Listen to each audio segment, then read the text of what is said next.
برے بن جاؤ. کچھ کام ایسے کیے جاتے ہیں جس سے برائی پھیلے اور بدنامی بھی نہ ہو. السلام علیکم. زندگی کی اس بھاگ دوڑ میں کیا آپ کا دل بھی تھوڑا سکون ڈھونڈ رہا ہے؟ ایسی ہی روزانہ ہدایت کے لیے ویڈیو کو لائک، شیئر اور چینل کو سبسکرائب کریں.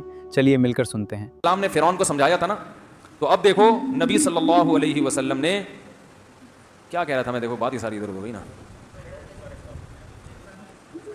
ہاں, موسیٰ علیہ السلام جو فرعون کو سمجھا رہے تھے نا, تو ظلم کر رہا ہے, تو یہ کر رہا ہے, تو اللہ کو مان. سب سے پہلے رب کون ہے؟ اللہ ہے.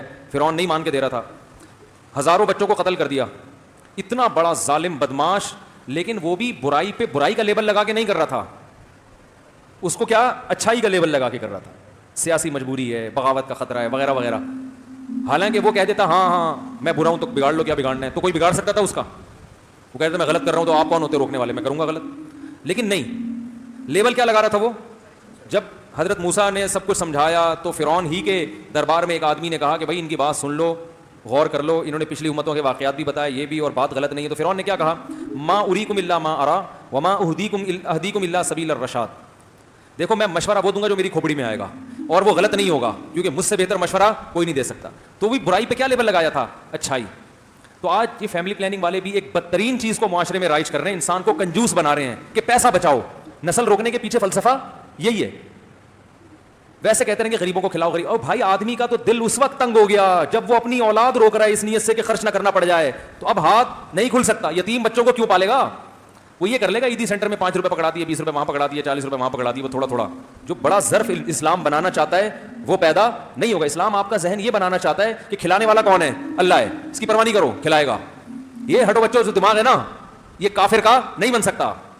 وہ کیلکولیشن کرتا ہے, یہ اتنی پھر اتنا نکالو تو ٹھیک ہے, میرے پاس اربوں خربوں روپے ہیں, اور ان کا والی وارث بھی کوئی ہوتا ہی نہیں ہے. ابا کو اولڈ ہاؤس میں جمع کرانا ہے, اماں کو اولڈ ہاؤس میں جمع کرانا ہے, بچہ ہے ہی نہیں, ایک آدھ ہو گیا تو وہ ویسے ہی چھوڑ کے چلا گیا 18 سال میں. اب کیا ہے, تو جتنا مرضی صدقہ کر لو, یہ کوئی صدقہ ہوا؟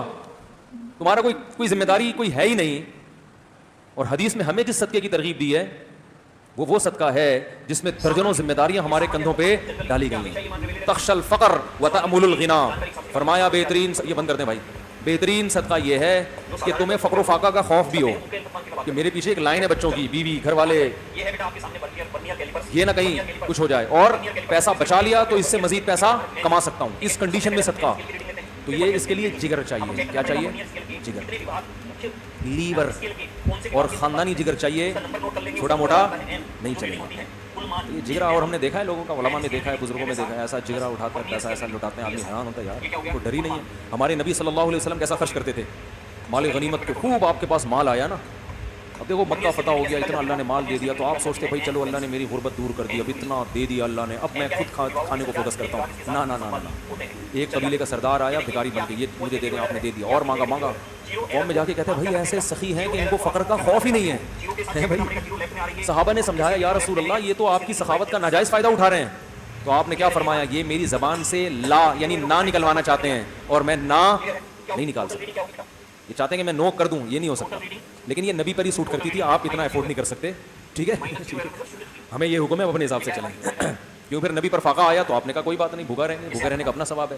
ہم صرف کھانے پینے کا ثواب جانتے ہیں, بھوکا رہنے کا ثواب ہم افورڈ نہیں کر سکتے. ایمان کی حالت اتنی ہماری پتلی ہے, ہماری ہر چیز جو ہے نا ماشاءاللہ, یہ باڈی بلڈنگ کر کے یہ بھی لوگوں کے موٹے ہو رہے ہیں, ٹھیک ہے نا, مسل نکل رہے ہیں, توندے بھی موٹی ہو رہی ہیں. ایمان کیا ہو رہا ہے, وہ دن بدن پتلا ہوتا چلا جا رہا ہے. تو اس ایمان کے حساب سے پھر سیٹنگ پہ لانا پڑتا ہے. تو نبی صلی اللہ علیہ وسلم اس غربت میں بچے پیدا کرنے کی ترغیب بھی دے رہے ہیں, اور ساتھ ساتھ بیوہ عورت سے نکاح کر کے یتیم بچے پالنے کی بھی طرف, اور بتا رہے ہیں مجھ جیسا مسکین ترین جب یہ کام کر سکتا ہے تو تم اربوں خربوں پیسے کمانے والے کیوں نہیں کر سکتے.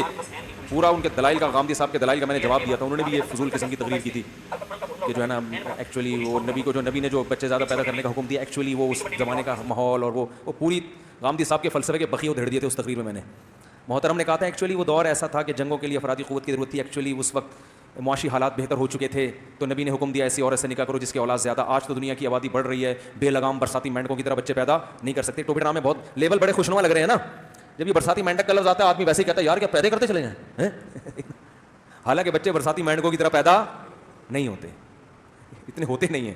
تو یہ صرف خوشنما نعرے ہیں, اور وہ انسان پیدا ہو رہے ہیں, برساتی مینڈک نہیں پیدا ہو رہے. اور غامدی صاحب آپ بھی پیدا ہوئے تھے, اب ان مینڈکوں میں آپ بھی ہو, پھر انسان پیدا ہو رہا ہے, اس پہ برساتی مینڈک کی مثال بنتی نہیں ہے.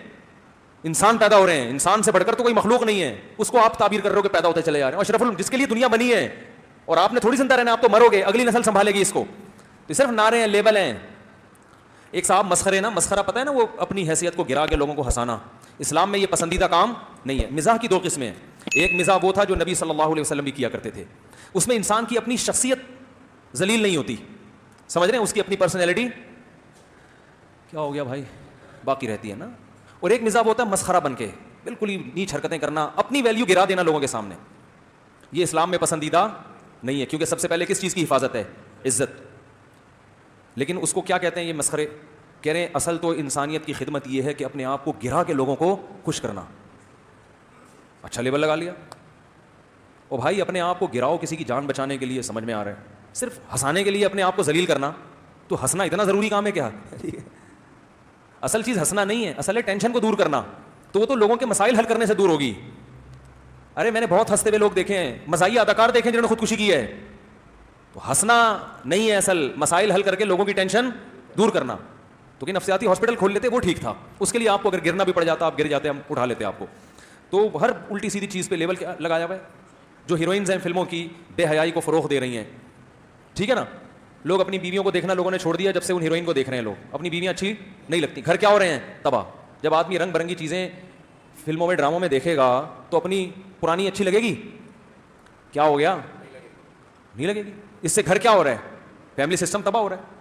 کیونکہ جب مرد رنگ برنگی چیزیں دیکھے گا تو اپنی والی کہاں لگے گی اچھی اس کو, تو وہ بیوی سے محبت تھوڑی رہے گی اس کو. وہ خوب بس ادا کر رہا ہوگا سالوں کے ڈر سے, ایک جذباتی محبت جو اس ہیروئن سے ہے وہ تھوڑی ہوگی اس کو. لیکن ہیروئنیں کیا لیبل لگاتی ہیں؟ انٹرٹینمنٹ. ہم لوگوں کو کیا کر رہے ہیں؟ انٹرٹین. ہم لوگوں کو انٹرٹین کر رہے ہیں, ان کی ٹینشن دور کر رہے ہیں. تو زانیہ طوائفہ تو پھر زیادہ معاذ اللہ ٹینشن دور کرتی ہے. وہ تو پورا زنا کا اڈا کھول کے بیٹھی ہوئی ہے کہ جس کو ٹینشن دور کرنی ہے ادھر آ جاؤ. اور دور ہوتی بھی ہے ٹینشن, جو ٹھرکیوں کی ٹینشن دور ہوتی ہے کہ نہیں ہوتی. بلکہ بہترین چیز ہے چرس. ہیروئن بھی لیبل لگا سکتا ہے. ہیروئن بدنام ہو گئی نام کی وجہ سے. ہیروئن جو ہے نا بڑھیا, اس پہ آپ اینٹی ڈپریشن ٹیبلٹ لکھ دو, اب وہ کیا ہو جائے گی؟ حلال. Anti depression. حدیث میں آتا ہے نا, لوگ قرب قیامت میں شراب کا نام بدل کے حلال کر لیں گے اس کو, ٹھیک ہے نا, نام چینج کر دیں گے اور کیا ہو جائے گی؟ شراب. تو یہ سارے جدت پسند لوگ اسی طرح کریں گے. تو اس لیے یہ ان لوگوں کا بھی فیملی پلاننگ والوں کے نا نعرے اچھے ہیں. اس سے جو برائی پروموٹ ہو رہی ہے, لوگوں کی طبیعت میں کیا پیدا ہو رہا ہے؟ بخل, کنجوسی, توکل اللہ پہ ختم. جو اللہ پیدا کر کے کھلا رہا ہے, دکھا رہا ہے کہ ماں کی چھاتیوں میں دودھ پیدا کر رہا ہوں, تیرے ذمہ نہیں میرے ذمہ ہے, اس خدا پہ بھی یقین ختم ہو رہا ہے. نہیں اللہ تو صرف دودھ پلا سکتا ہے, باقی تو میری بٹوا ہے نا اسکول کے, تو میری فیس جائے گی. تو توکل ختم. جب توکل ختم تو ڈپریشن بڑھے گی, کیونکہ آدمی کو پتا ہے سارے کام اسباب سے ہوتے ہیں, اللہ تو کچھ کرتا ہی نہیں ہے. جہاں اسباب فیل ہوں گے کھمبے کی طرف جائے گا لٹکنے کے لیے. ہمارے یہاں اسباب فیل ہو گئے, بھائی اللہ تو ہے نا یار, وہ کسی سبب کا محتاج بولو نہیں, وہ سب کچھ کر سکتا ہے. جب سب کچھ کر سکتا ہے تو کھمبے سے لٹکنے کی کیا ضرورت ہے؟ پیالہ یا کٹورے میں پانی پینا نہیں بھائی. اگر پیر کے ناخن تھوڑے بڑے ہوں تو وضو میں ناخن میں بھی پانی پہنچانا ضروری ہے, یا پاؤں دھوتے وقت خود پانی پہنچ جاتا ہے؟ پاؤں دھوتے وقت خود ہی پانی پہنچ جاتا ہے, زیادہ بہمی نہ بنے.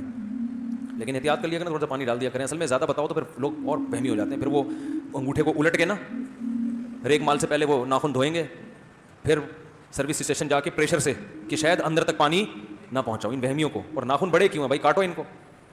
مسجدوں میں جو حصہ لیتے ہیں تو جس جانور میں ہمارا حصہ ہوگا تو اس میں ہو سکتا ہے کہ حرام آمدن والے کا بھی حصہ ہو, تو اگر ایک حصہ بھی حرام آمدن والے کا ہو تو قربانی نہیں ہوتی, تو اس کا کیا حکم ہوگا؟ نہیں ہوگی قربانی. سمجھتے ہوگی نہیں سمجھتے؟ بالکل بھی نہیں ہوگی. اگر آپ نے قربانی میں حصہ ڈالا, ایک حصہ بھی حرام آمدن والے کا آ گیا, سب کی قربانی بولو بھائی ضائع. تو اب اس کا طریقہ یہ ہے کہ اجتماعی قربانی میں بڑے پیمانے پر جو ہوتی ہے تو یا تو سب میں حصے ہوتے ہیں, کوئی حصہ کسی کا متعین نہیں کیا جاتا. یہ بھی گنجائش ہے اس کی کہ 10 آدمی 10 گائے لے کر آئیں اور بولیں یہ کوئی متعین نہیں بلکہ 10 گائیں ہم سب کی ہیں, ٹھیک ہے نا, تو سب کی ہول سیل کے حساب سے ہو جائے گی. تو اس میں کچھ گائے وہ ایسی رکھتے ہیں کوئی حرام آیا ہو تو ہم اس کی طرف کنورٹ کر دیں گے, یعنی فرض کر لیتے ہیں کہ جو حرام والے ہیں وہ کیا ہیں, وہ سارے ادھر ہیں. تو اس میں قربانی تو نہیں ہوگی لیکن اس کا گوشت واجب التصدق ہوگا, تو وہ ویسے ہی فقیروں کو کھلا دیتے ہیں گوشت, ٹھیک ہے. اور احتیاط کا تقاضا یہ ہے کہ جو حصہ لینے کے لیے آ رہا ہے اس سے آمدن کا پوچھا جائے, کیونکہ اسپیسیفک جب کوئی گائے کر دی کہ یہ آپ کی گائے ہے, پھر اس میں اگر کوئی حرام کا حصہ ہوگا تو وہ کیا ہوگا, وہ غلط ہو جائے گا. تو اس لیے اس میں پوچھ لیں, جب تک نہیں پتا تو وہ جائز ہی سمجھا جائے گا. لیکن پوچھنا اس لیے ضروری ہے کہ قربانی ہو گئی پھر اگلے دن پتہ چل گیا تو بڑی ٹینشن ہو جائے گی. نہیں قیامت تک پتہ چلا تو اللہ نے قبول کر لیا, لیکن بعد میں پتہ چل گیا تو اس لیے یا تو چپ بن کے گھنے بن کے بیٹھے رہو, پوچھو ہی نہیں. اب ہمو ما اب ہم اللہ, جس چیز پہ اللہ نے پردہ ڈال دیا اس پہ پردہ ڈال دو. سوال پوچھ کے اپنے لیے مشکلات کھڑا کرنا یہ شریعت میں جائز نہیں ہے. لیکن اگر یہ ڈر ہے کہ پتہ تو بعد میں چلے گا تو پھر پہلے پتہ چلا لو. اپنے ساتھ جو ہر وقت ایک رومال رکھنا سنت ہے، جیسے زیادہ تر تبلیغ والے اپنے ساتھ رومال رکھتے ہیں، بھائی نہیں رکھنا سنت ہے. تبلیغ والوں کا اپنی ایک رسم ہے، گاؤں دیہاتوں میں علماء بھی رکھتے ہیں اپنے کندھے پہ رومال، تو اس کا سنت سے کوئی تعلق نہیں ہے. نبی کے پاس تو اتنے لباس ہوتے ہی نہیں تھے، غربت تھی. کبھی نیچے کی لنگی ہے تو اوپر کی قمیض نہیں ہے، قمیض ہے تو چادر وادر تو سوال ہی پیدا نہیں ہوتا. تو اس لیے یہ جو چادر کندھوں پہ رکھنے کا رواج ہے، اس کا سنت سے کوئی تعلق نہیں ہے، رواج ہے. جب امام سجدہ میں ہوتا ہے تو بہت سے لوگ امام کے کھڑے ہونے کا انتظار کرتے ہیں. کیا رکعت میں شامل ہو سکتے ہیں امام سجدہ میں؟ جی ہاں، انتظار نہ کریں امام سجدہ میں، اللہ اکبر کہہ کے ایک سیکنڈ کے لیے کھڑے ہیں اور اللہ اکبر کہہ کے فوراً سجدے میں چلے جائیں، لیکن وہ رکعت کاؤنٹ نہیں ہوگی. مفتی صاحب کبیرہ گناہ کون کون سے ہیں؟ کبیرہ گناہ سب سے پہلے شرک کرنا، والدین کو ستانا، قتل کرنا اور سود کھانا، زنا کرنا، فرض نماز جان کر قضا کر دینا، یہ بھی اکبر الکبائر میں سے ہے. اور یتیم کا مال کھانا. سمجھتے ہو بڑا بھائی، ابا کا انتقال ہو گیا تو بڑا بھائی چھوٹوں کی وراثت پی گیا، یہ ہے آگ کے انگارے کھانے کی طرح یتیم کا مال. یہ بڑے بڑے اکبر الکبائر جن کو کہا گیا ہے. لڑکوں سے بدفعلی کرنا یہ بھی اسی میں داخل ہے. سمجھتے ہو؟ سود کا پیسہ کسی بیوہ کو صدقہ کر سکتے ہیں، جی کر سکتے ہیں ثواب کی نیت کے بغیر، جان چھڑانے کے لیے.